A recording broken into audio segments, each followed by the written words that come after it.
নিরামিষ দিনে খাওয়ার জন্য আজকে পটলের একটা দুর্দান্ত স্বাদের রেসিপি শেয়ার করব। আজকের রেসিপি হচ্ছে তিল পটল। আর গরম ভাতের সাথে এই তিল পটলটা খেতে কিন্তু দারুণ লাগে।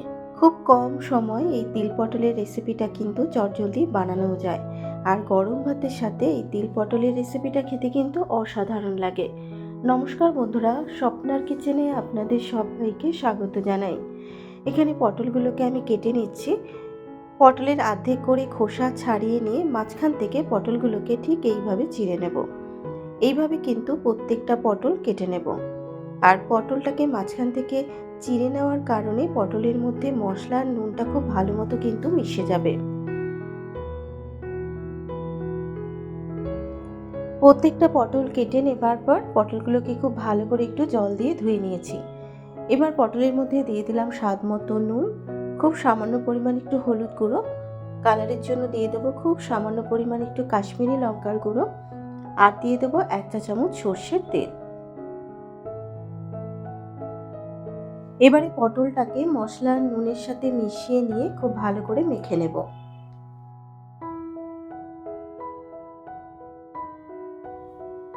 প্রত্যেকটা পটল মেখে নেবার পর এইভাবে পটলটাকে 10 মিনিট মতো একটু রেখে দেব।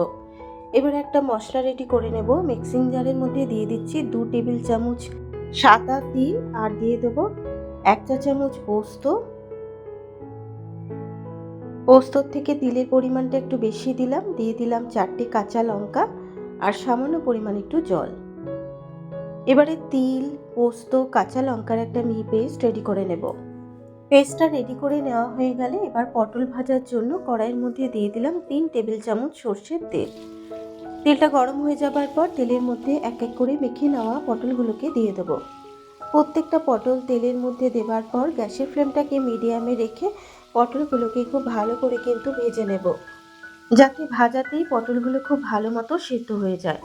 আর পটলগুলো যদি ভালো করে ভেজে নেওয়া হয় তাহলে রান্নাটা করতে কিন্তু খুব বেশি সময়ও লাগবে না। মিনিট 5 ক্রমাগত নেড়ে চেড়ে পটলগুলোকে লাল লাল করে ভেজে নিয়েছি।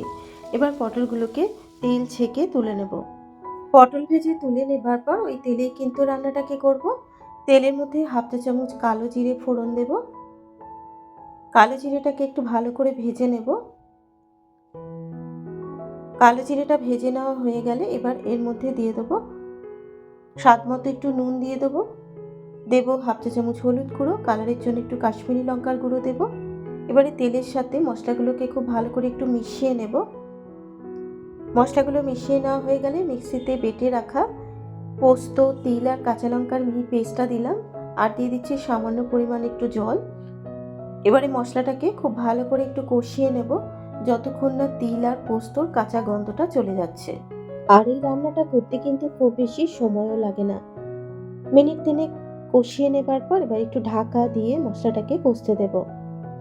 আরও মিনিট 3 ঢাকা দিয়ে আমি খুব ভালো করে কষিয়ে নিলাম, আর তিল বাটা থেকে কিন্তু বেশ কিছুটা পরিমাণে তেলও ছেড়ে এসেছে। এবার এর মধ্যে দিয়ে দেবো ভেজে রাখা পটলগুলো। পটলগুলো দেবার পর এবার খুব ভালো করে মিশিয়ে নিয়ে পটলটাকেও কষিয়ে নেব।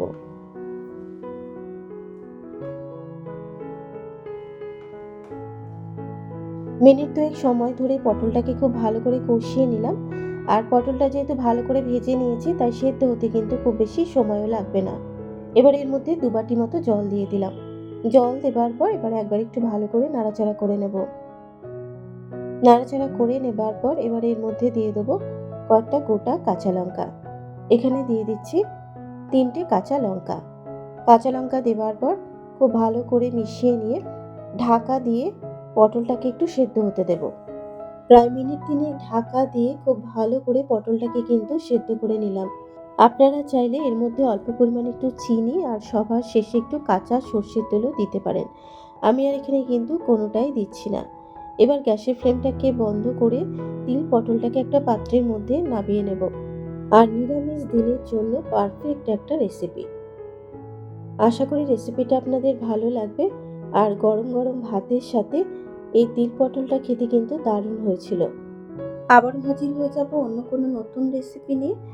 তাহলে চলো এখনকার মতো টাটা।